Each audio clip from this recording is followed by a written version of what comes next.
Hey everybody, this will be a technical analysis on open trade GPL. This will be a swing trade this week to short term. Obviously I already have a position. I sent out the alert after picking up 7,500 shares at 3:30 in the afternoon on Friday.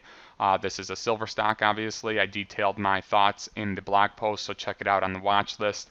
And I wasn't able to get in the stock at the open. It moved too quickly from 3:30 to 3:40. But then it pulled back as the session went on. Some would deem that a bearish retreat because it moved up at the open and then faded in the afternoon. But I think silver is the catalyst here. I think silver has found a base. I believe it's going back up, and I think that'll pull GPL with it.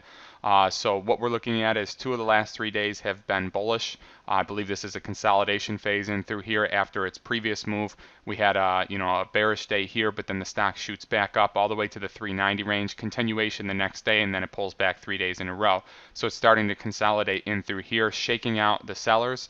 There's a lot of liquidity in this one. Again, you can see 2 out of the last 3 days have been bullish. So I believe we're probably going to see some continuation. I'd love to trade it between 390 and 410 to 420, but I'd even be happy with 350 on this one. You get the double top resistance right there from the previous 2 highs, or the 2 highs in 2 of the last 3 trading sessions. So let me switch it over to a 1 minute 3-day chart, and you can see what I'm talking about.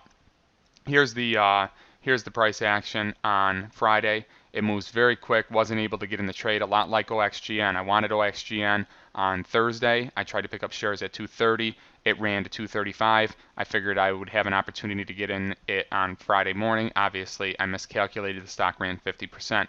GPL, same thing. Ran from 3:30 to 3:50.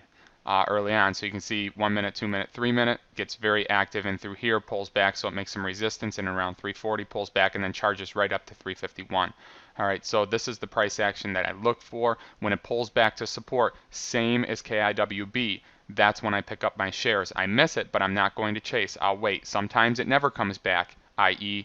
OXGN. Sometimes it does. Some would consider this bearish because it moves up, but then it sells off. I'm playing this based off of silver, and I think silver is going to move back up, hence the 7,500 position, 7,500 shares here at 330. I'm looking for 350 as my sell point, possibly 390 to 410. It's just going to take a couple of days to play out, and we'll see how it goes. Stop loss, as always, 5 to 10% on the downside. All right, so 5 to 10% manual stop loss for me. If it pulls back, I'll play it by ear.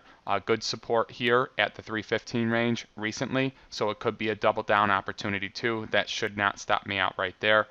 So we'll see how that goes. But again, the stock moves back up to 340. This is your open resistance after the first 5 minutes. You can see how it pulls back off of that. A lot of people are happy just to cut their losses here. That creates resistance. Pulls back to support again at 330. No big deal. Moves back up. Makes a lower high, and that again is to be expected heading into the weekend. So less buyers as the session goes on, especially since resistance is up here already. But I think this one will be going up over the course of the next couple of sessions, hence my position on Friday. No concerns about the lower highs. Hold support at 330, work its way back up to 350. If it breaks the double top, the recent double top at 350, then I'll be looking for a trade in and around the 390 range. You can see the resistance in through here from the previous bullish move. Anybody who bought on this day or this day would represent resistance here. They'd be looking just to break even. People looking to break even are selling. You need a lot of buyers to outweigh those sellers. If you get enough, then it could move through. You see how quickly this stock can move. The market cap on this one is small. It's not small, but my normal market cap is 100 million. This is a little bit bigger, 406 million. So don't expect it to move super fast, but it demonstrates that it can move from 324 all the way up to 462 across 3 days. All right, so that's a nice bullish move, and I'd love to get caught up in something like that again if silver gets hot. Nonetheless, 350 will be a good trade for me. 390 would be a great trade for me. That's what I'm looking at on GPL. Email me if you have any questions.